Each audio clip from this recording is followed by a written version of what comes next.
This is a project of the Heritage Foundation. So they've got four big goals, and they all sound innocuous. A goal: restore the family. Okay, let me translate. Let's restore the male patriarchy. Dismantle the administrative state. What this means is we're going to take an axe to the civil service, which we've had in this country since the 1880s. That's historian and author Rick Shenkman. Coming up, he joins me to talk about Project 2025. I'm Enrique Cerna, and welcome to Chino y Chicano. Project 2025 is a 900-page document created by the Conservative Heritage Foundation with the assistance of former Trump administration members and allies. It is a playbook with controversial proposals that would be used to guide another Trump administration. That is, if Donald Trump is elected once again. Now, Trump says he knows nothing about the document or the people behind it, even though many have ties to his days at the White House. Here now is my conversation with Rick Shenkman about the changing dynamics of the presidential race and the potential impact of Project 2025. Rick Shenkman, thanks for taking the time to join me. I know that you have been out of the country for a while in Europe, but coming back now and seeing how things have changed here, particularly in the last few weeks. Wow. I mean, there are just so many things. Assassination attempts, Supreme Court decision on immunity saying presidents can crime all they want. We've got a documents case down in Florida basically tossed out to Donald Trump's everlasting favor. And then, of course, we have the president of the United States saying, hey, you know what? I'm not going to run for president. And the VP, she's got my support. And all of a sudden, the Democratic Party, which had seemed demoralized and in chaos, came together in just a couple of days, in really 24 hours. And they've all surge behind Kamala Harris. While you were in Europe, you and your husband had been in Europe for, what, a couple of months or so? Yeah. What was the mood over there from people about our election? Well, everybody is really worried about NATO. That seems to be the number one concern. If Trump comes in, is he going to try to destroy NATO? Is he going to back Ukraine, or is he going to back Russia? He gives signals all the time that he really doesn't care about Ukraine, which is what his new VP candidate, J.D. Vance, says. And wow. So for Europe, this is a land war on European soil for the first time since World War II. And the president of the United States is not saying we need to put a stop to it. Yeah. Wow. Yeah. Wow. So now, as you look at this race, what's it about? Well, I think the race is about, do you want a demagogue in the White House who's going to troll America and basically try to signal to people their worst demons: racism, religious bigotry, just the worst in the human soul. That's what Donald Trump seems to be saying he's really proud of. Yeah. All of this just feels very, very un-American. So to me, the election comes down to, do you want a normal president, or do you want a demagogue who's going to take an axe to the Constitution and to all of the norms that we've become accustomed to over the last 200 plus years? Have we ever had a situation here where a president has decided to drop out of the race? I know that Lyndon Johnson did that. It was a bit different because he did it well before the convention. Sure. We have never had this situation at this stage in the electoral cycle, to have a president who was just literally weeks away from being renominated by his party. No, we've never been in this situation before. And historians, always like to say, oh, there's some example way back, but not here. No, there's no example. This is absolutely unique circumstances. What we have had is presidents who couldn't win the nomination, and the party bosses went to them and said, you can't run because we're not going to support you. Nobody's going to support you. So that happened with Franklin Pierce back in the middle of the 1850s. That happened with the president who came next, James Buchanan. They both wanted to run. The party bosses said, forget it. So we've had that throughout our history, but we've almost never had a president who could have been the nominee step back. There's only one president who could have had the nomination of his party, and that's James K. Polk. And he decided he had accomplished his four big goals. One of them was accomplished by getting California and half of Mexico and pulling that into the United States and ensuring that slavery was going to go down into Texas. So in all these ways, he had achieved his goals, and he decided, that's it, I'm done. He's the only one. All the other presidents, either they didn't have a prayer and the party bosses told them, or they ran. I wrote a book on presidential ambition 25 years ago, and the theme was presidents are not like you and me. Their ambition is overwhelming. I mean, it's overwhelming to the point where they are willing to compromise their principles. They're willing to sell out their friends. They're willing to cut deals with the devil. They're willing to do all kinds of things because that is what politics demands if you're going to win. And that was true of all of our presidents except one, and that was George Washington. And that was because he was guaranteed an election. He was unanimously elected. I mean, it makes us sound like, some kingdom. Yeah, somewhere. Not the United States, where we have really, dogged fights over contested elections. So except for George Washington, all the presidents made immense compromises with their soul, but they did it because they wanted to be president. They were ambitious. It was said of Abraham Lincoln, who we like to think of as, one of the great presidents, and I certainly account him one of the greatest. He's up there with Washington's Lincoln, Washington, Lincoln, depending on your calculations. It was said by Lincoln's law partner, Herndon, that Lincoln's ambition was an engine that knew no rest. Lincoln himself said in 1863, in the middle of the Civil War, when that presidential grub gets gnawing at you, there's no stopping it. And he knew that because he was putting himself through hell during the Civil War. It was horrible. If you see the pictures of him, he's aging visibly from picture to picture.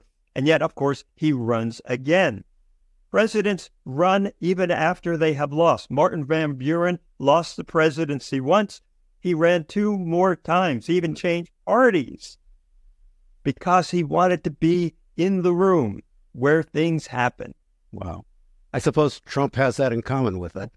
Yeah, well, he's running for a particular reason. He doesn't want to go to jail. Yeah, that's He runs and wins. He can shut down all those trials and probably get out of, at least for another 4 years, facing any consequences in the New York trial where he's got 34 convictions, felony convictions. So what do you think it came down to for Biden to decide to, okay, I'm going to step aside?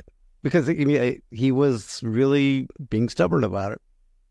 He was being a president. Yeah. Can I say one other thing about this?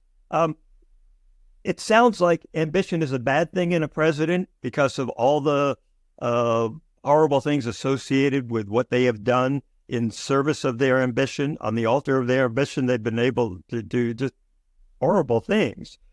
But if you're the president of the United States and you are tangling with the forces of history, you need to have that supernatural belief in yourself if you think you're going to be able to take on these challenges.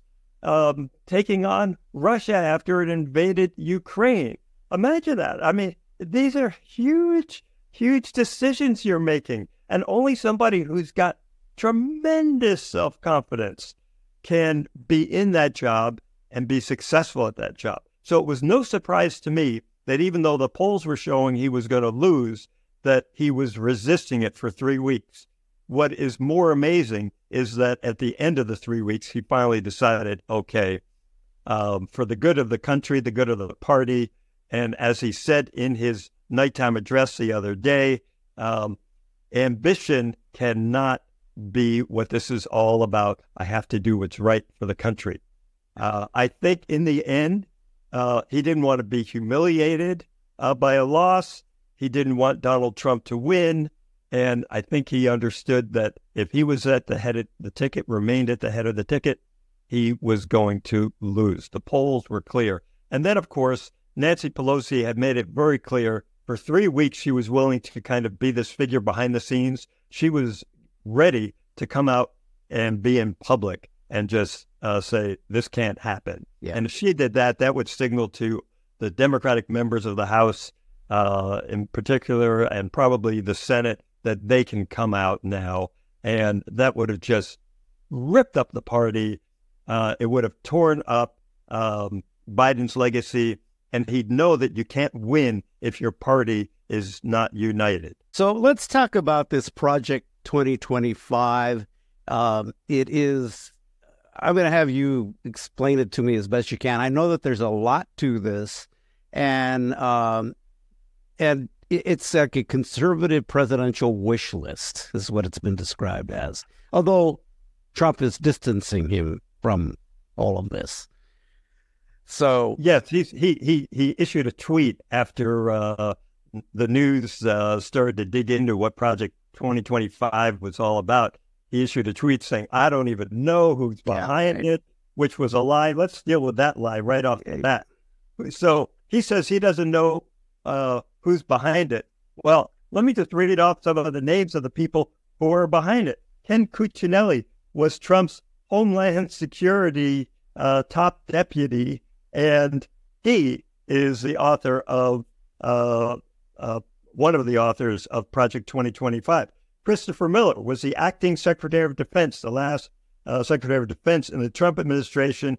He has written a chapter in this. Peter Navarro was Trump's trade official. Yeah, he has written a chapter in this. And it's trying to stay out of prison too. You know, or I don't. Is he there now? Yeah, right. Yeah. Ross Vaught was Trump's OMB director.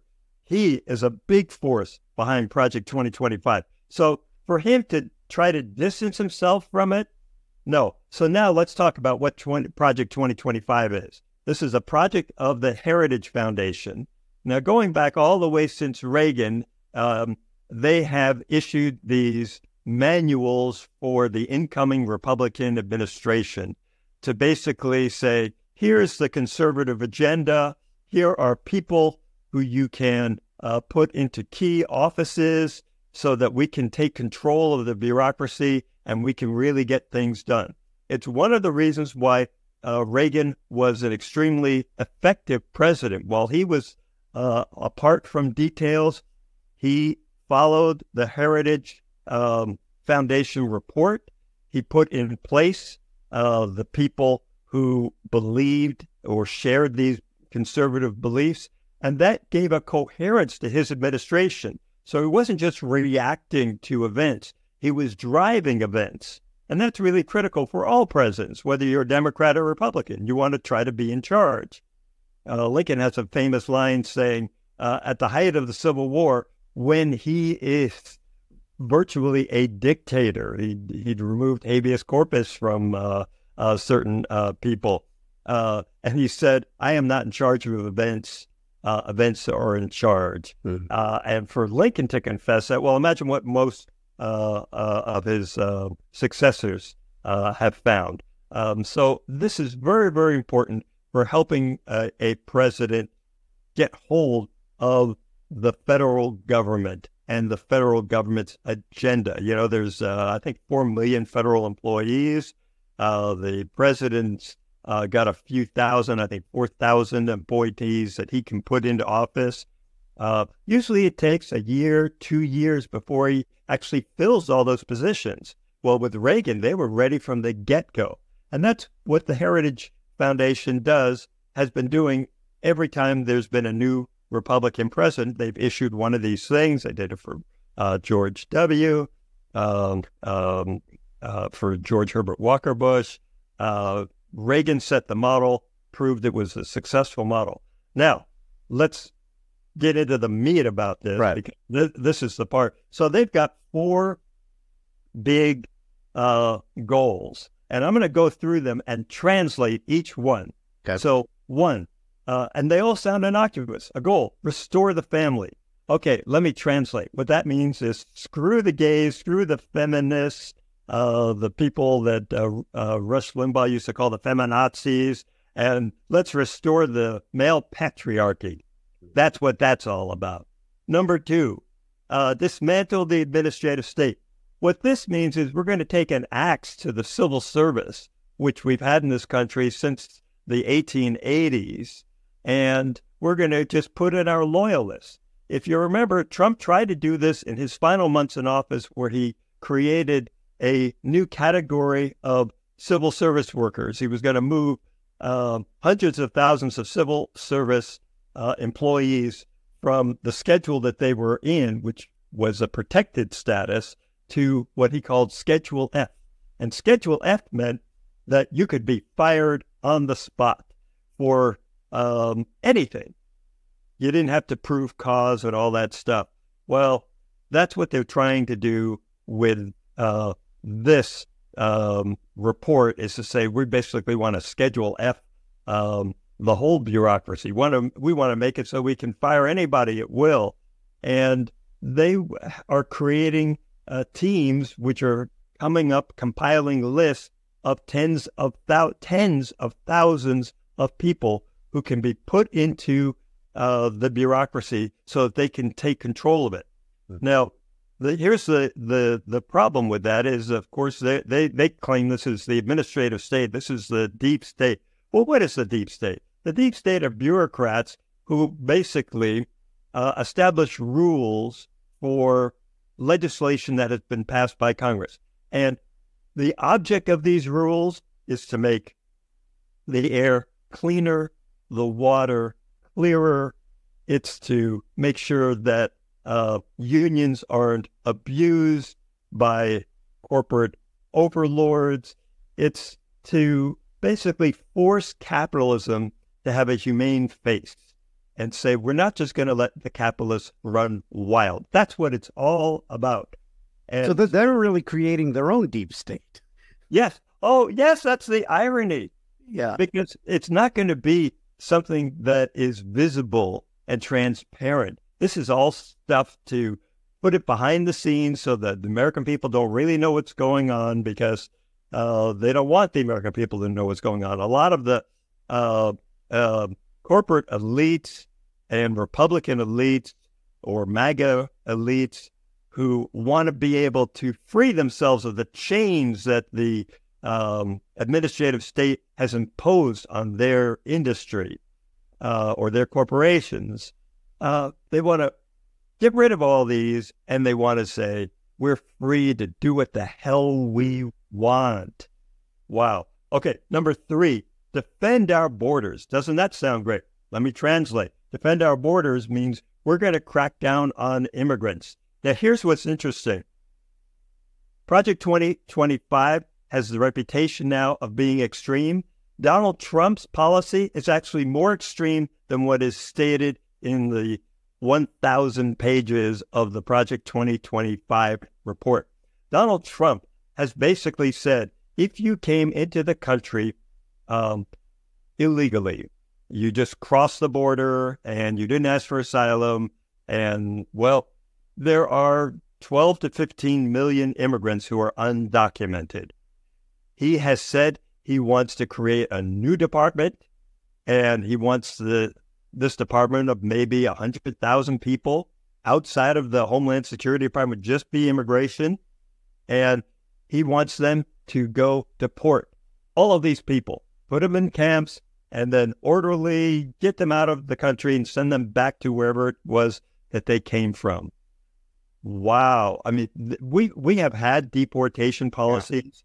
Yeah. Obama, if you remember, was criticized by the left for being the deporter-in-chief because he had deported more people than almost any other president in our history, save possibly for Eisenhower, who in the 1950s put in place a program called the Bracero program, right, which forced out 1 million immigrants, mostly Mexicans, forced them out of the country, and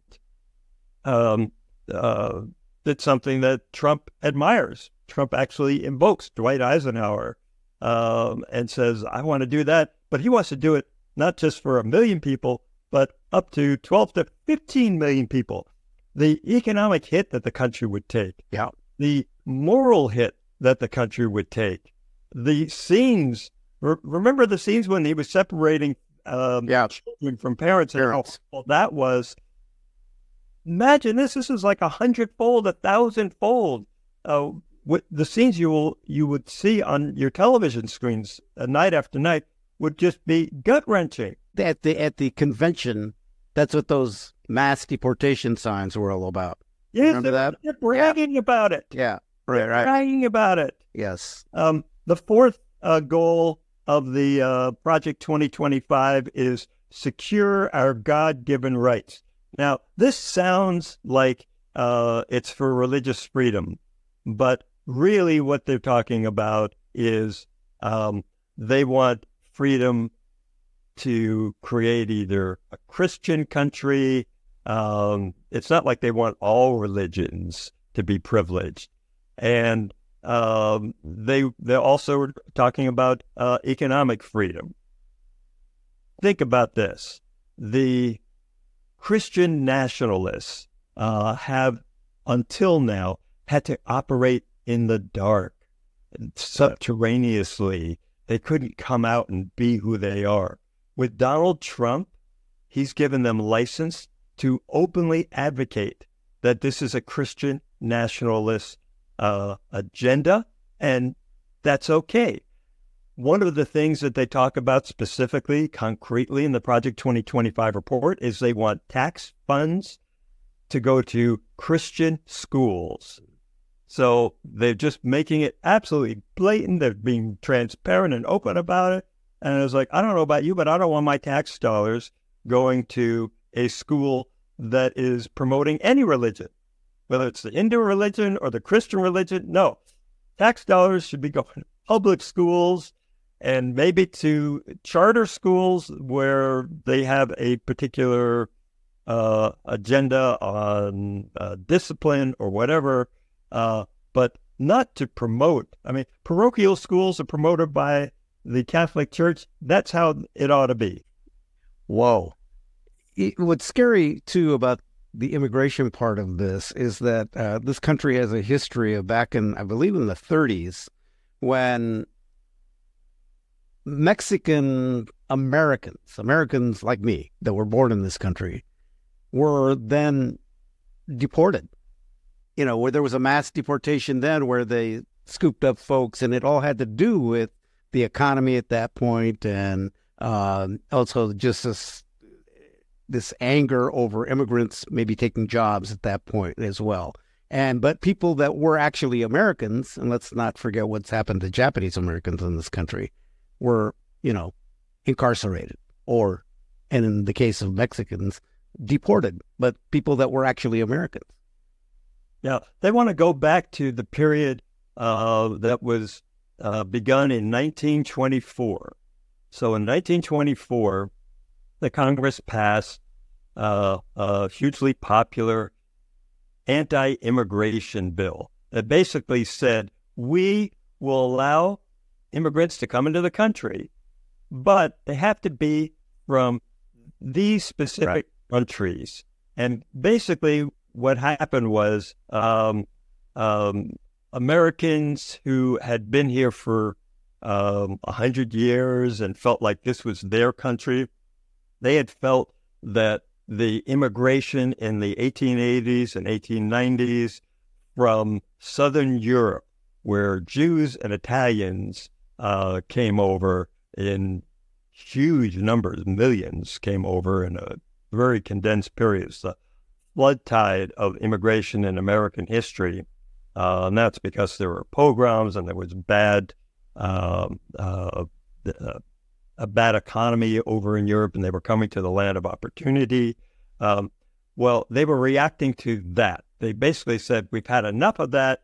Now we only want people coming here if their like grandparents had been here before. So that was going to mean they're coming from France, they're coming from England, they're coming from Norway. I mean, we're in Seattle here, Scandinavian heaven. Right. That Scandinavians were welcome to come, but they weren't going to allow these other people to come. And they certainly weren't going to allow Black people from Africa. No, they didn't want those people coming.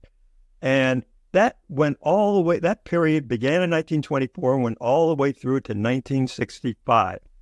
And then 1965, under Lyndon Johnson's tutelage, the Great Society Congress passed a law that basically opened the floodgates and said, it doesn't matter what country you're coming from. And they thought they were actually limiting it by limiting it to family members. Like one family member comes over, you could bring over aunts, uncles, and they thought it was going to be relatively small. That's kind of how it was sold to the country. And historians have dug into the records, and that's actually what they thought was going to happen. And then what happened was, that's not how immigrants wanted it to happen. And all of a sudden, we went into the second great period of the flood tide of immigration. So what Donald Trump is responding to is the same thing that other politicians were responding to in the 1920s.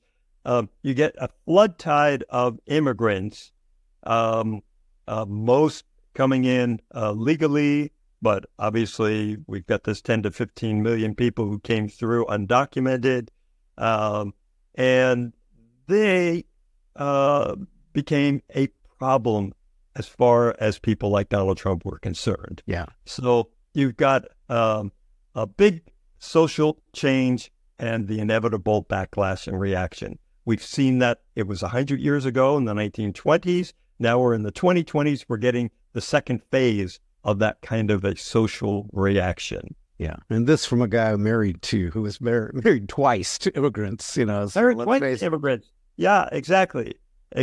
So it's. So I mean, let's talk about what there's been talk of that they want to basically eliminate the Department of Education and how the Department of Commerce. Okay. Even the Department of Project 2025 wants to get rid of both of these departments. You'd think they'd want the Department of Commerce. Really? Yeah. Pro business. They always install a businessman as the head of the Commerce Department. Somebody who's friendly toward business, at least. And they don't want it. And they don't want it because they don't want regulations. Right. They want laissez-faire like we haven't had since the 19th century. They want to repeal the Great Society, the New Deal, and go back to when it was cutthroat capitalism in the late 19th century. And by cutthroat capitalism, it's not that the capitalists were being cutthroat toward each other. They were being cutthroat toward wage workers, toward consumers. They were just in charge. Right. Carnegie, Rockefeller, these titans of industry, they were on the top of the social pyramid. And that's where these business people who are backing this Project 2025 want to be again. Well, it's creating the oligarchs, and it's just handing over to the oligarchs that are already there even more. So it's just, this is just tremendously scary. It's very, very scary. They even want to get rid of the National Weather Service because they think that's competing with private industry. Even though a lot of businesses like AccuWeather actually rely on the National Weather Service. That's where they get all their hard data, because the satellites are government-owned satellites. The data comes down, and the government shares it with anybody who's got access to the API. They can go raid this data. When we watch the local weather report, this is coming from these government-owned satellites, and these crazy Republicans are saying, nope, we want to privatize the National Weather Service. Well, I don't think that that's a good idea. I think certain functions ought to be handled by the government, and this is one of them. So in many ways, this is like, it's nativism, it's whitewashing, even more so of America, because, you know, they're already against DEI and calling Kamala Harris the DEI hire. But this is something deeply thought about what they want to do. What scares you the most out of it? Go ahead. Well, they want to go back to a white male patriarchy, which hasn't been in charge really since women got the vote, and then we had all the different phases of women's rights slowly expanding through the 20th century. The fact that we've never had a woman president tells you volumes about American society, and they want to go back. They want to put women, you know, we talk about putting gays back in the closet. They want to put gays back in the closet, and they want to put women back behind the vacuum cleaner. They don't want women in the workplace. One of the most, well, I think it's one of the most shocking positions that's taken in the Project 2025 report is that they want to ban pornography and make it and criminalize it. Criminalize the making of porno and the criminalize watching porno. So if you watch it, if you get it on your computer, the government could come in and arrest you and put you in jail for this. That's such an extreme. I mean, the most popular thing on the internet is porn. It's like you're trying to go against human nature here. But that's part of what their whole plan is. They want to put everybody back into a little box so that in their strict hierarchy, they have comfort that comes from a highly ordered society. You know, something about Karen Stenner's a social scientist, and she estimates that something like about 20 to 25% of the American people are disposed to authoritarianism. And that's really the group that Project 2025 is appealing to. Now, these aren't people who are necessarily in every election voting for the authoritarian in the election. They have to be triggered in some way. So what is Donald Trump doing constantly? He's trying to trigger the authoritarian instinct in this 25% of the population. And he does it all the time because he's trying to divide us and polarize us, which is what dictators through history have done. It's what demagogues do. They polarize so that they can then identify their loyalists, and they can demonize the people who are opposed to them and say, we're on the side of truth and justice and country, and everybody else who's outside it, well, to hell with you. And it's to try to strike fear in these people so that they will shut up. What would this do to the courts and to the judicial branch? Well, we've already seen what happened to the Supreme Court when Donald Trump got a chance to put 3 people on the court. We lost Roe v. Wade. So reproductive rights went out the window. And if you listen to Justice Clarence Thomas, he's already indicated in some of his decisions that he wants to go much further. He wants to raise questions about Obergefell, which is the gay rights decision that legalized gay marriage, of which I'm a beneficiary, so I'm very concerned about that one.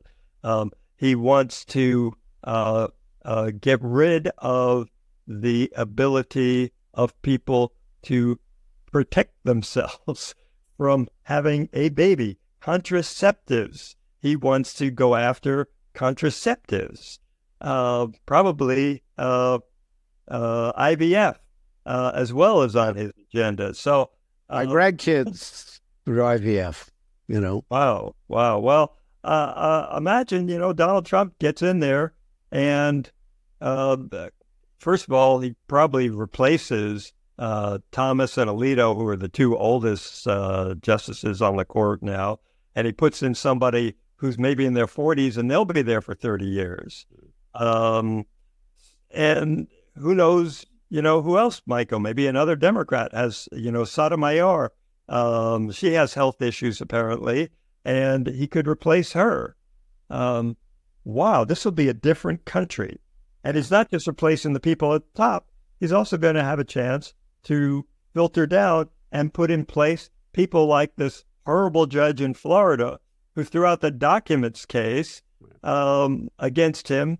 And she, all the normal lawyers, whether Democrat or Republican, who have been around, have said she's been making one bad choice after another. She doesn't care. She's doing her bidding. She's like just a hack politician in there in robes, and she is doing the bidding that's favorable to Donald Trump.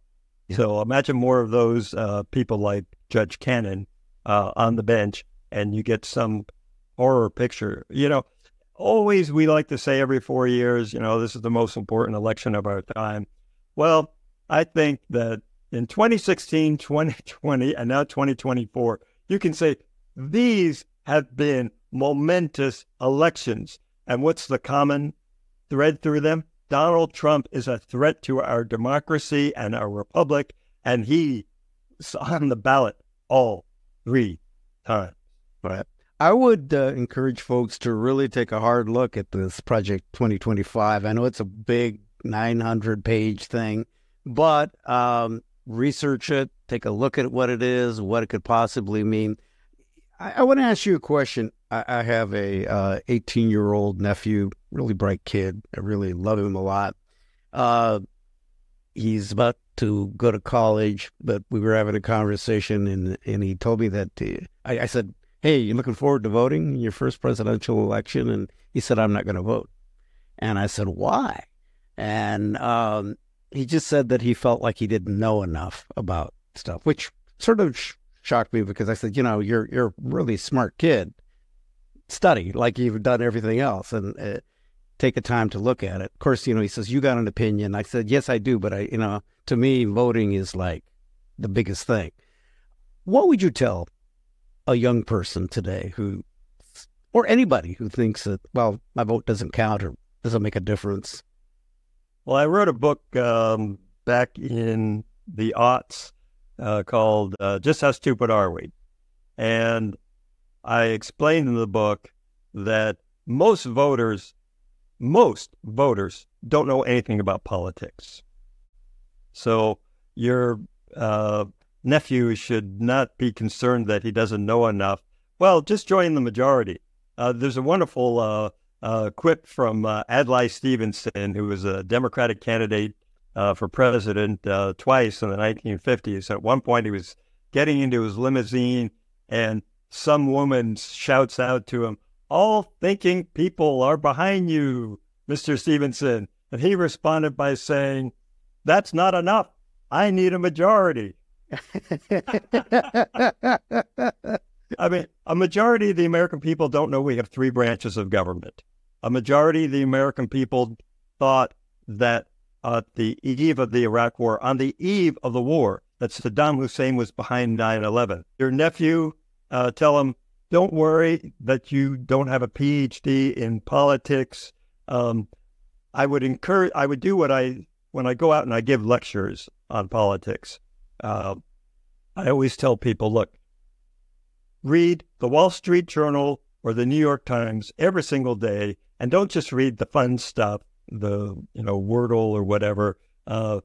Take a look at the front page and spend 5 minutes just to educate yourself. Over time, you'll start to accumulate enough knowledge. And then to really correct against any bias, take a look at a website that tilts left and a website that tilts right. And you invest maybe 10 minutes a day, and over a period of time, you will become an educated voter. And that's what's really important. And you might even learn that we have 3 branches of government, what they do. Let's hope so. Let's hope so. Hey, I know the one person that misses talking to you, and I'm sure you miss talking to him, is our buddy Matt Chan. And you guys were pretty good friends and went back a few years. So yeah, no, it went back. My friendship with Matt went back to the 1990s when he was the executive producer of a show that I did for the Learning Channel called Myth America. And from that moment on, we just hit it off. We became good buddies. And then when I retired a couple of years ago and he retired, we'd meet up for lunch and for coffee. And the conversations, I mean, Matt, well, he was a talker and very passionate. So one day we went over to El Tana, the bagel place on Stone Way, and we got there around noon. And at 3:30, I happened to glance at my watch, and I was like, "Matt, it's 3:30. We've sat here for 3.5 hours. We've just been having such a good time." Yeah. That neither of us had realized how much time had passed. But that's the kind of person he was. Just his brain was just electric. So articulate and so insightful about politics, particularly local politics. He was always educating me about what was going on locally, particularly, of course, in the Asian community. Yeah, he did the same for me. I know the two of you had electric bikes in common. Oh, yeah. Still do all that. Yeah. We love trading stories about, you should, my electric bike is sitting about 10 feet away from here. And the bag that I've got on the back, well, that was recommended by Matt, who helped me find some guy in Canada who, on one of these 3D printers, printed out the base that the bag sits on for the kind of e-bike that I've got. So yeah, he was great in all ways. Yeah, he was. He's greatly missed, but we're going to continue with the podcast with his the Chino part of it connected to the name, and at least for a while. And if you let me, I will jump in and take you to coffee or lunch, and we'll have some talks. So, all right. Hey, Rick, thanks on me. Okay, next time, yeah. Rick Shenkman, thank you so much for your time. And hey, folks, let's educate yourself and get ready for this election. Thanks a lot, Rick. All right. Thanks. Bye. The Chino y Chicano podcast is available on your favorite podcast provider. You can watch the video version on YouTube, and Converge Media, a leading producer of culturally relevant content in the Pacific Northwest. We'll talk more later.